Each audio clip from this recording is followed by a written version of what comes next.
Сайн байцгаана уу? Өнөөдрийн бичлэгээ өргөхөд бэлэн боллоо. 2024 оны 9-р сарын 15-нд Шведийн телевиз анхны швед эхнэрээ хөнөөсөн хэрэг цэцгэлэгдэж байсан Хятадын тэр бомтон Линий үеийг Хятадын цагдаа нар баривчилсан гэж мэдээлсэн байна. Энэ нь анхны эхнэрийн аллаг гарснаас хойш 21 жилийн дараа болсон бөгөөд энэ хугацаанд Линий үеийн 2 дахь эхнэрч мөн Тайландд учир битүүлгээр нас барсан байв. Тэгвэл Линий үетэй холбоотой аллагын хэрэг хэд байдаг бэ? 1963 онд Хятадын Ляньон мужийн Далианот төрсэн Линий үе нь Шведтэй холбоотой хамгийн алдартай 2 дахь алуурчин гэж тооцогддог. 1990-ад оны эхээр тэрээр 30 гаруй настай байхдаа дүүтэйгээ хамт Лин хөрөнгө оруулалтын группийг хамтран байгуулсан. Тэд Испани худалдааны компани Entertainment хоол үйлдвэрлэл, барилга зэрэг олон төрлийн бизнес эрхэлж оргил үедээ нийт 18 компанитай болж байжээ. Эдийн засгийн шинжилэлээр шинээр нээгдсэн Хятадд Линий үе болон түүний гэр бүл хамгийн түрүүнд энэ өөрчлөлтийн ашиг тусыг хүртсэн хүмүүсийн нэг байсан. Линий үеийн хөрөнгө нь түүний ааваас ихтэй бөгөөд тэрээр зүүн Хятадын их бууны цэргийн улс төрийн хэлтсийн зохион байгуулалтын дарга байсан. Мөн бүгд найрамдах Хятад ард улс байгуулагдахаас өмнө коммунист намд илсэн жинхэнэ улаан армийн Ахмад дайчин байв. 1996 онд Линий үеийн гэр бүл түүнд гэр бүлийн бизнесийг гадаадад өргөжүүлэхийн тулд англи хэл сурахыг зөвлөсөн бөгөөд энэ нь түүнийг Далиан технологийн их сургуульд солилцооны оюутан байсан 24 настай швед бүсгүй Вероникатай танилцах боломжийг олгосон. 1 жилийн дараа Вероника гинтийн байдлаар жирэмсэн болсон. Линий үе энэ мэдээг сонсоод өмнөх найз бүсгүйчүүддээ хийж байсан шигээ Вероникад үр хөндлөлт хийхийг шаардаж хягчээ. Гэвч Вероника эрс татгалзаж энэ тухай Линий үеийн аавд мэдгдсэн. Өвөө болох гэж байгаагаа мэдсэн аав нь маш их баярлсан байна. Эцэст нь Линий үе дарамтад орж Вероникатай гэрлэж Шведэд гэрэлтэй бүртгүүлсэн боловч ихэнх хугацаанд тэд өөрөөр улс орнд тустай амьдарч байв. Тэдний хүү Маркус 1999 онд төрсөн ч энэ хугацаанд Линий үе бараг огт байгаагүй. Дараа нь тэр Швед рүү нүүж Вероника болон хүүтэйгээ хамт хэсэг хугацаанд аз жаргалтай амьдарсан. 2002 онд Маркус 2 настай болоход гэр бүлээрээ Хятад руу буцжээ. Энэ үед Вероника Линий үеийн өмнөж бус байдлыг олж мэдсэн. Тэр байнга эмэгтэйчүүдтэй уулздаг байсан бөгөөд бүр хүү Маркусыг бар, шөнийн клуб дагуулж явдаг байжээ. Үүнээс болж тэдний оронд ширүү маргаан гардаг болсон. Давтагдсан уралдаас залхсан Вероника 3 настай хүүгээ дагуулan Швед рүү буцаж Линий үеигээс албан ёсоор тустай амьдрах болсон байлаа. Эхэндээ Линий үе сар бүр 10,000 швед крон хүүхдийн тэтгэмж төлж байсан боловч дараа нь Маркусыг жил бүр 3 сар Хятадд байрлахыг шаардсан. Вероника үүнийг эрс татгалзсны дараа Линий үе 2003 оны 1 сараас тэтгэмж төлөхөө болжээ. Вероника Шведийн шүүхэд гэрлэл цуцлуулах өргөдөл гаргаж зөвхөн хүүхдийн тэтгэмж биш мөн хөрөнгийг шударгаар хуваахыг шаардсан. Шүүх хурал эхлэхээс өмнө тэд мессеж бичиж, имэйл солилцож байв. Вероникагийн утасныг бүртгэлээс харахад Линий үеийн хамгийн сүүл илгээсэн мессеж нь анхааралтай байгаарай. Намайг хит их шахах хэрэггүй. Би хүүгээ чамаас илүү хайрладаг. Би Шведэд очиж энэ асуудлыг зөвөөр ярилцсан гэж байсан. Үүний хариуд Вероника надтай тэмцэхийг хүсвэл би хүлээж байна гэж бичжээ. 48 цаг хүрэхгүй хугацааны дараа эмгэнэлт явдал болсон. 2003 оны 3 дугаар сарын 18-ны орой Шведийн Göteborg хотын цагдаа 31 настай Вероника сургаггүй болсон тухай мэдээлэл хүлээн авсан байна. Энэ тухайд түүний санаа зовсон эцэг эх нь мэдэгдсэн бөгөөд Вероника хүү Маркустайгаа хамт тэдэнтэй амьдардаг. Өдөр бүр их сургуультай явж орой болгон гэртээ ирдэг байсан гэжээ. Гэвч тэр орой 8 цаг болсон ч гэртээ ирээгүй. Уцаа авахгүй байсан нь маш ёр бус юм байв. Цагдаа нар мэдээлэл амгацаа шуурхай арга хэмжээ авч хугацаа богино байсан ч хэргийг үл таамсарлалгүй шууд шалгаж эхэлсэн. Тэд Вероникагийн их сургуульд очиход багш ангийнхан нь тэр өдөр 2 цагийн орчимд сургуулиас гарсан бөгөөд ямар нэгэн асуудалгүй хэвийн байсан гэж мэдүүлжээ. Түүний нэг найз Вероника Хятад нөхөр нь Шведэд ирж хүүхдийн асрамжийн асуудлыг ярилцах гэж байгаа тухай хэлсэн гэж ярьсан байна. Гэвч Вероникагийн эцэг их энэ талаар огт мэдээгүй байсан бөгөөд Линий үеийг хөвчлэн урьдчилан мэдэгддэг байсан гэв. Цагдаа нар Линюигийн нэрийг бүртгэж мэдээллийг Шведийн цагаачлалын албанд дамжуулсан.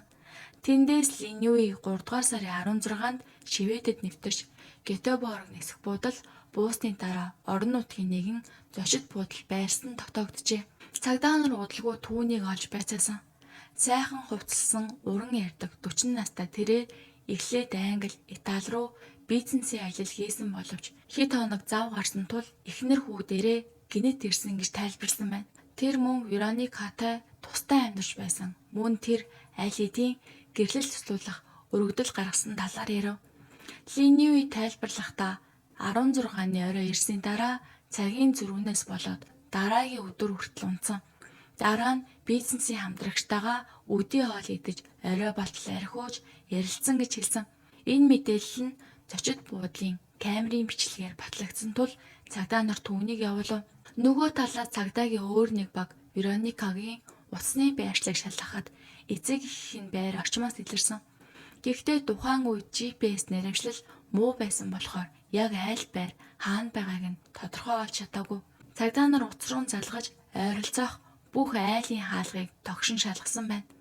Аз болоход Вероникагийн Nokia утас маш удаан цэнгээ барьдаг байсан тул бараг 3 хоног өнгөрсөн ч асаалттай хэвээр байжээ. Гинэт эцэг эхийн байрны эсрэг талын нэг давхрын байрнаас утас дуугарч байгааг сонссон. Хэдэн удаа тогшиж дуудсан ч хинч хариугүйгүй тул цагдаа нар хаалгыг хүчээр онгойлгож оржээ. Тэд дотор нь Вероникагийн амьгүй цуснд будагдсан биеийг ариун цэврийн өрөөнөөс олов. Шүүх эмнэлгийн дүгнэлтээр түүнийг боож амьсгалыг нь хааж хөнөөсөн бөгөөд нимгэн олс шиг зүйл ашигласан байх магадaltaй гэж тогтоогдсон. Нас барсан хугацаанд дор хаяж 2 хоногийн өмнө байсан нь тэр гэртээ арих замдаа хөршийн байрлал орж тэндээ алагдсан байж болзошгүй илтгэж байлаа. Байранд ширүүн тэмцлийн уулмөр байсан. Тавилга хөмөрсөн шалан дээр болон угаалгын өрөөний хаалган дээр их хэмжээний цус байв. Энэ байрны эзэн Танжин Жун гэдэг 44 настай хятад ир байсан бөгөөд Шведэд бараг 20 жил амьдарч байжээ. Цагдаа нар түүнийг алуурчин гэсэжиглэж Вероникатай нууц амаргийн харилцаатай байсан байж магадгүй гэж таамагласан. Гэвч Вероникагийн эцэг их үүнийг эрс үгүйсгэж танг хизээж ийм зүйл хийхгүй өнгөжээ. Тангийн ажилтг газрын хүмүүс хэлэхдээ тэр хэд хоног ажилдаа ирээгүй уцаа авахгүй байгаа гэж мэдгдсэн. Цагдаа нар тангийн утасны байршлыг мөрдгөд тэр хойд Шведэд байршиж хурдтай хөдөлж байсан нь зүгтж байгааг илтгэж байв. Цагдаа нар түүнийг мөрдөн хөөж эцэст нь галт тэрэгний буудлын ариун цэврийн хогийн самнаас хурууны хээ байхгүй хаягдсан утсыг олжээ.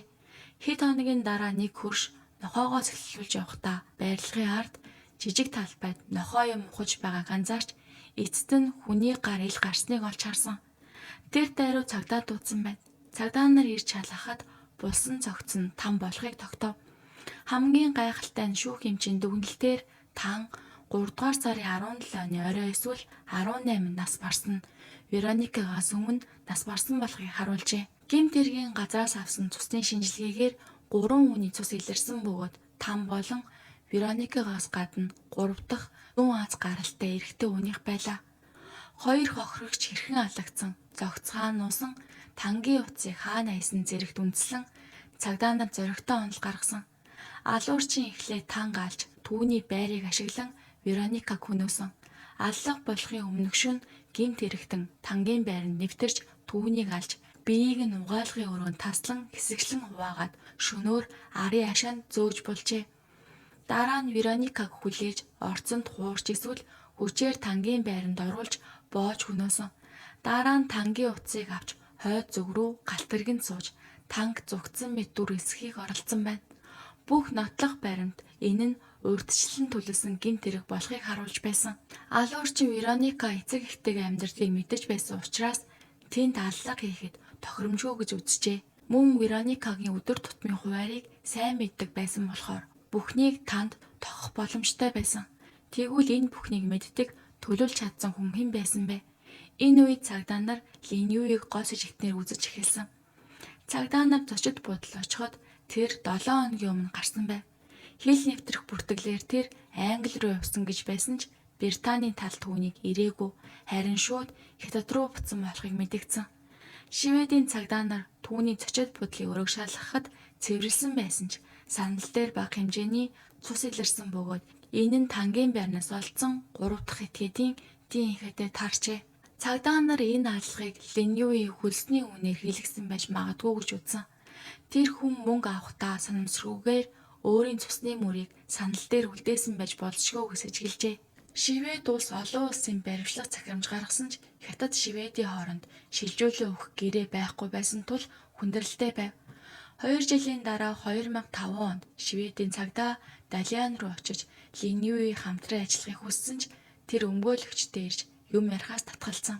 Түүний ойр дотны хүмүүс хуучин найз бүсгүүчүүд болон нарийн бичгийг байцаасан ч бүгд ам нэгээгүй. Цагдаа нар Линюи Вероникаг галахаар хөлсөлсөн гэж сэжиглэж байсан нэг хүнийг хайсан ч олж чадаагүй. Тэр хүн алга болсон байсан бөгөөд бүр нас барсан байж магадгүй гэж үзсэн. Энэ удаагийн шалгалтаас гарсан хамгийн чухал зүйл нь онгоцны билет байв. Үүгээр Линюи 2003 оны 3 дугаар сарын 16-нд Далианаас шууд Гётеборг руу нисэн батлагдсан бөгөөд тэр өмнө нь англиар дамжиж ирсэн гэж хэлснийг нь худал болохыг харуулсан. Гэхдээ нотлох баримт хангалтгүй байсан тул цагдаа нар Швед рүү буцаж өөр боломж гарахыг хүлээхээс өөр аргагүй болжээ. Линюи олон улсын хэмжээнд эрен сургалтж байсан тул хэрвээ Шведтэй гэмт хэрэгтэн шилжүүлэн өгөх гэрээтэй улс руу орвол шууд баригдах байсан. Энэ хооронд хүү Маркус тухайн үед 3 нас 9 сартай байсан. Өвөө эмээ түүнийг хамгаалж Линюи түүнийг Хятад руу авч явж магадгүй гэж айсандаа нэрийг нь хүртэл өөрчилж эцэг их нь автослоор нас барсан гэж худал хэлжээ. 11 жилийн дараа шинэ мэдээлэл гарсан нь Вероникагийн хэрэг биш, харин Линюигийн 2 дахь эхнэр Линлиний Тайландд учир битүүлгээр нас барсан тухай байв. Линлин олон жил түүний нарийн бичиг байсан бөгөөд 2005 онд тэд гэрэлсэн. 2008 онд Линюи Тайландын Камүй арал дээр тансаг байр бэлнээр худалдаа авч орон нутгийн үйл хөдлөлийн зах зээлийн дээд амжилтыг тогтоожээ. 2013 оны сүүлээр Тайландд амьдарч байхдаа Линлин генет байрандаа нас барсан. Линюи түүнийг согтоод усан санамсаргүй живсэн гэж тайлбарсан ч Тайландын цагдаа хүзүүн дээр нь сэжигтэй мөрөлрүүлж боомостын дараа усан тийсэн байж магадгүй гэж үзсэн байна. Линюиг баривчилсан ч 1 сая долларын батлан дааллаар гарч тэр шөндөө Хятад руу зүгтжээ. Линлиний гэр бүл Тайланд руу очиж хариу нэгсэн ч Тайландын цагдаа хэргийг хил дамсан тул шийдвэрлэх боломжгүй гэж үзсэн. Харин Хятадын тал үхлийн шалтгаан тодорхой өгж мэдгдсэн. Энэ нэрийг Тайландд төдийлөн хэвлэл мэдээллийн анхаарал татсангүй. Гэхдээ 2014 оны 1 сарын 30-нд сошиал дээр нэг пост гарчээ. Тэнд миний эгч Хятадын нэг баян хүнтэй гэрэлсэн. 10 гаруй жил хамт амьдарсан ч 2013 онд нөхөр нь түүнийг боомлж алчгаад усан живсэн гэж тайлбарсан гэж бичсэн байсан. Гэсэн ч энэ нь Линюигийн амьдралд нөлөөсөнгүй. 2005 онд Шведийн цагдаа Далианд очихдоо Линлинтэй уулзч байсан бөгөөд түүнийг Линюигийн билетийг захиасан байж магадгүй. Олон нууцыг нь мэддэг гэж сэжгэлж байсан ч тэр юу ч хэлээгүй. Цагдаа нар явахдаа Линюиг аюултай өнгөж анхааруулсан. Гэвч хэдхэн сарын дараа тэд гэрэлсэн Линюи түүнийг өөртөө үнэнч байлгахын тулд зохион байгуулсан байж магадгүй гэсэн асуултыг төрүүлдэг. 2017 онд Линлиний гэр бүл Тайландын цагдаад дахин өрдөн шалгах хүсэлт гаргаж Линюиг гол сэжигтнэр нэрлсэн ч Тайландын цагдаа хэрэг үүсгээгүй. Мөн Шведийн цагдаа Линюиг үргэлжлүүлэн ажиглаж байсан. 2014 оны 12 дугаар сард Линлин нас барснаас ердөө 1 жилийн дараа Линюи шинэ паспорт өөр нэр ашиглан Английн нисэх буудлаар нэвтрэх үед царай таних системээр танигдаж 11 жилийн турш эрен сурвалжлаж байсан алуушны сэжигтнэр шууд баривчлагжээ. 4 сарын дараа түүнийг Швед рүү шилжүүлэн авчирч шүүхүүд өгсөн. Тэр хамгийн үнэтэй өмгөөлөгч авчираад хэрэг гарсан өдөр би огт өөр газар байсан гэж мархсан байна. Прокурор зочид буудлын ажилтнуудын мэдүүлгийг гаргаж 17-ны болон 18-ны шөнө нэг өндөр Аз эрэхтэй Линюигийн өрөөнд орж байсан гэж хэлсэн. Бас онгоцны билет мессежүүд нь яагаад ийм зүйл хийсэн байж болох вэ гэдгийг нотолж байна гэж үзжээ. Шүүхийн явцад хоёр тал ширүүн маргалдаж байсан ч Линюи тайван байв. Тэр зөвхөн хүү Маркустайгаа уулзах хүсэл гаргасан ч шүүгч зөвшөөрөөгүй. 3-7 хоногийн дараа шүүх түүнийг хоёр аллахыг хийлгсэн гэж үзээд бүх насаар нь 20 хял өгсөн. Гэхдээ дараа нь шүүхийн бүрэлдэхүүнд байсан нэг хүн шийдвэр гаргахаас өмнө мэдээлэл задруулсан байж магадгүй нийлэрч хэргийг дахин шалгах нөхцөл үүсчээ. Удалгүй тэр хүнийг хасч өмнөх шийдвэрийг хүчингү болгож гин буруутай нотлогдох хүртэл гин буруугүй зарчмаар Линюиг гин буруугүй тооцсон сулсан. Тэр даруй нисэх буудлын руу яаран хамгийн ихний онгоцоор хятад руу буцав. Вероникагийн эцэг эх болон хүү Маркус энэ шийдвэрийг хүлээн зөвшөөрөхөд маш хэцүү байсан бол Шведийн цагдаа нар үүнийг шударга бус гэж үзэж байв. Тэд Линюи зүгтснаар Вероника болон тан нарын хэрэг хизээж бүрэн шийдэгдэхгүй байж магадгүй гэж айж байлаа. Хятад руу буцсны дараа Линюи Европ руу явхаа болж илүү намгүн болсон ч биофарма компаниудад хөрөнгө оруулж баян хിവэрүүлсэн. Тэр 3 дахь удаага гэрлэж охинтой болсон бөгөөд охин нь генетикийн гажигтай төрсөн тул биотехнологийн компани байгуулсан гэж тайлбарлажээ. Тэр нэгэн бичлэгэд Тэнгэрийг хүндэлж хүмүүсийг хайрлагж хэлж ёс уртгуун шинжлэх ухаанаар хүн төрөлхтөнд үйлчлэхийн ач холбогдлыг онцлсан байна. 2021 онд 22 настай хүү Маркус Шведийн телевизтэй хамтран баримтат кино хийж хэрэг явдлыг дэлгэрэнгүй харуулсан. Тэр энэ киноны зорилго нь аавыгийн шоронд хийх биш, харин үннийг илчлэх гэж хэлжээ. 2023 оны 10 дугаар сард Бээжингийн өмгөөлөгч Weibo-д Линюиг баривчилсан тухай нийтэлсэн ч удалгүй устгагдсан. Аль бие усны мэдээлэл гараагүй. 2024 оны 9 дугаар сард Шведийн радио болон хэвлэл мэдээллийн хэрэгслүүд Хятадын цагдаа Линюиг баривчилж Далиан цаатуулж байгаа. Шведийн прокуроруудтай хамтран ажиллаж байгаа гэж мэдээлсэн. Одоо 25 настай хүү Маркус ярилцлагадаа тэр Шведэд эдийн засаг судалж байгаа. 3 нас 9 сартаатай ээж нь халагдсан. Дараа нь 7 настайдаа бичлэг үзэж үннийг мэдсэн. 10 настайдаа өвөө эмээ нь үннийг хэлэхэд аль хэдийн мэдэж байсан гэж хариулжээ. Тэр би ээжтэй шударгаас хүсэж байна. Гэмт хэрэгтэн хариуцлах хүлээх ёстой. Үнэн ил болох нь надад хамгийн чухал гэж хэлсэн. Тэр бас хэрвээ аав буруутай тогтоогдсон ч би цаазаар авах ялыг хүсэхгүй. Бүх үхэл эмгэнэлтэй.